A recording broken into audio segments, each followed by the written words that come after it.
La musique et vous. Conseils concrets pour apprendre la musique à tout âge.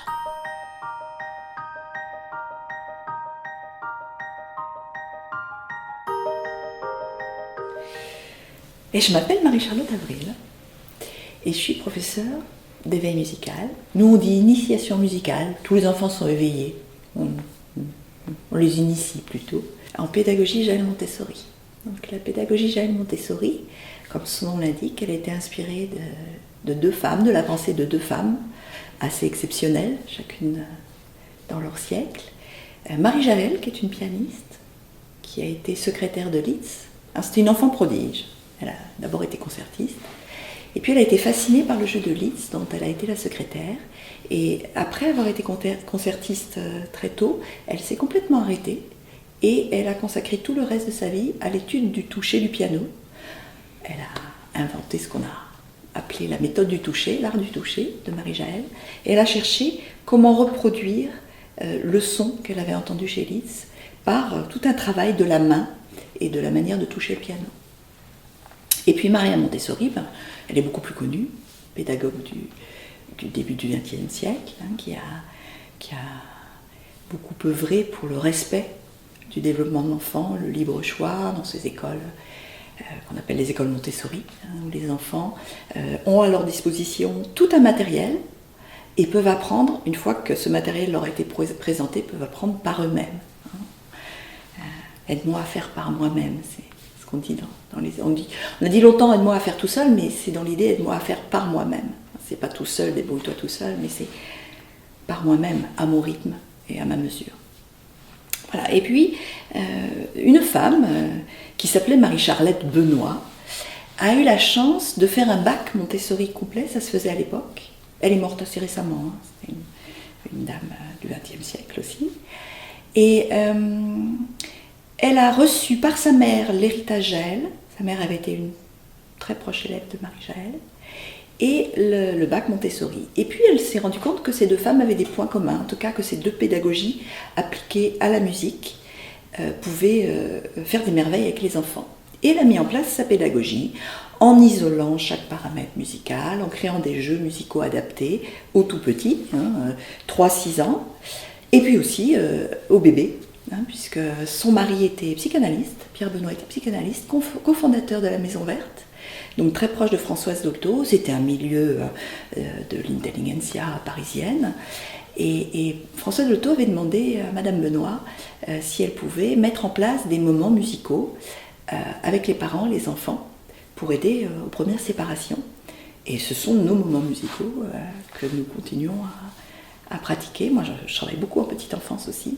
Mais là, aujourd'hui, je voudrais vous parler de cette pédagogie Jaël Montessori, mise en place par Madame Benoît pour les 3-6 ans.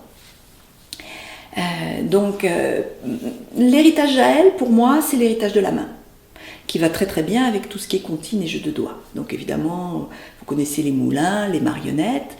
Nous, on va aller sur des choses beaucoup plus fines, qui vont faire travailler la pensée. La main, ça fonctionne avec l'intelligence. C'est ce que disent à la fois Marie Jaël et Maria Montessori. Quand l'enfant travaille sa main, quand l'enfant manipule, eh bien, il y a des tas de synapses qui se connectent, on le sait maintenant avec les neurosciences, et il développe son intelligence. Vous avez vu vos tout petits manipuler des choses, jouer, voilà, ils sont en train de se construire. L'intensité, Maria Montessori. On joue très fort, on joue moins fort,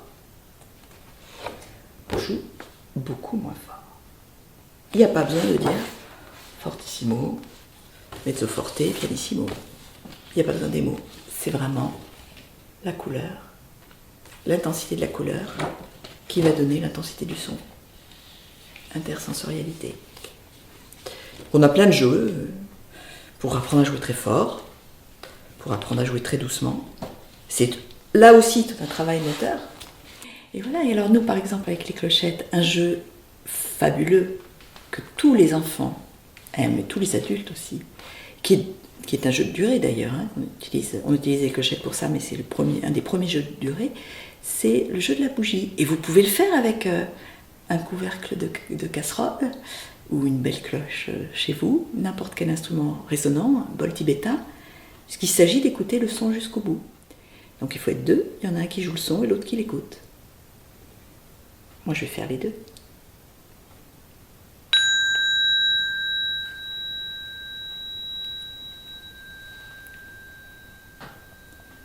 Et quand j'entends plus le son de ma cloche,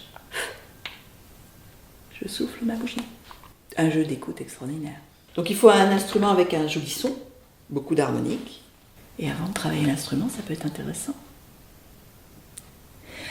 Si j'ai une chose à dire aux parents d'enfants musiciens, puisque c'est le propos quand même de cette formation de Céline, c'est d'être beaucoup dans l'observation des enfants. Le maître et l'enfant, hein, c'est le titre d'un film récent qui est très intéressant sur la pédagogie Montessori, je vous invite vraiment à voir. Et pour moi c'est ça, le maître c'est l'enfant. Donc en observant votre enfant, c'est lui qui va vous dire ce dont il a besoin. C'est le principe de la pédagogie Montessori. Et j'ai envie de vous dire, observez-le et jouez, amusez-vous. Hein. Céline a déjà donné des tas de petits outils pour ça. Jouez ensemble. Aussi également de toujours respecter le rythme de l'enfant. Ça c'est très important. Que ça vienne de lui. Ça n'empêche pas qu'il y ait de la discipline, ça n'empêche pas qu'il y ait le travail de l'instrument, parce qu'on ne peut pas passer à côté. Mais de trouver comment le faire de manière ludique et surtout en respectant son rythme d'apprentissage. Ça c'est très important. Voilà. S'il y a une chose à retenir aussi, pour moi c'est ça. Et que chaque enfant est tellement différent qu'on ne peut pas passer à côté de le regarder lui et de regarder comment il fonctionne lui par rapport à l'autre, son frère, sa sœur, son cousin, son petit copain, sans comparaison.